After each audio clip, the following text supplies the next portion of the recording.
Let's bring in KT McFarland, former Deputy National Security Advisor under President Trump and author of the new book, Revolution. KT, let's play what John Kirby said in the Pentagon briefing yesterday in regard to the potential for this false flag operation. The Russians are likely to want to fabricate a pretext for an invasion, which again is right out of their playbook. We believe that Russia would produce a very graphic propaganda video, which would include corpses and actors that would be depicting mourners and images of destroyed locations, as well as military equipment at the hands of Ukraine or the West. The UK is very concerned about this as well. We got this statement from the UK Foreign Office yesterday saying, quote, "We have high confidence that Russia is planning to engineer a pretext blaming Ukraine in order to justify a Russian incursion." How concerned should we be about this, KT? What's the reality here? Oh, I think it's going to happen.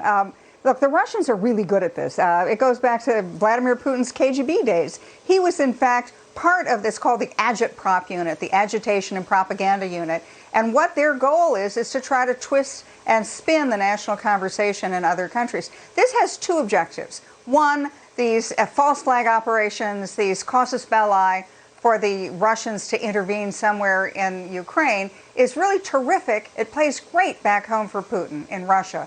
But it also gives him that pretext. Now, what Putin did over the summer, he issued a sort of manifesto saying that the Russian government, the Russian country of Greater Russia, has the right to intervene to protect ethnic Russians anywhere in the world. Well, there are a lot of ethnic Russians in Ukraine. There were a lot of ethnic Russians in Crimea. And so that was their justification to go into Crimea. That was their justification in 2008 to go into Georgia. They were just protecting ethnic Russians. Now, was there a challenge to those ethnic Russians? Probably not. Did the Russians spin it so that there was? Absolutely. Yeah, so there's the idea of why bring up this video at all if you can't release it to the public to say, this is what we're talking about. That was a point that was raised in a conversation I had this morning with a former Pentagon official. And John Kirby this morning on America's Newsroom acknowledged, well, we don't even know if there was a video. Listen here. Well, I don't know that there's been a video produced yet, Bill, if that's what you mean, but we certainly have intelligence that indicates that this is something they're thinking about doing. I don't know that they've actually created it yet, but we know that they're thinking about doing it. So what about this idea, KT, of not announcing something that you can't share with the public? Because it does give your adversary the opportunity to say, you're crazy, we don't know what you're talking about. Well, the Russians will say it whether they have the video or not. I think that what this shows, frankly, is that the Biden administration is pretty scrambled. They're not sure what's going to happen. They're not sure what their reaction could be. What if there is a false flag operation? What if there is a cyber attack?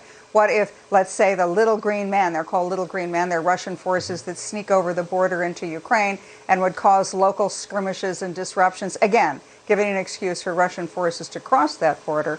I think this administration is really nervous that things are going to get out of hand very quickly, and all they're going to do is issue a strong statement. So by announcing all of this in advance, what they're trying to do, I guess, is to sort of call out the Russians. You're the bad guys, we're the good guys. I'm not sure it's, it's sort of whistling in the wind. I don't think it has any effect at all. The more important conversations are happening in Beijing right now. All right, great analysis as always from you, KT McFarland. Thanks for joining us. Appreciate it.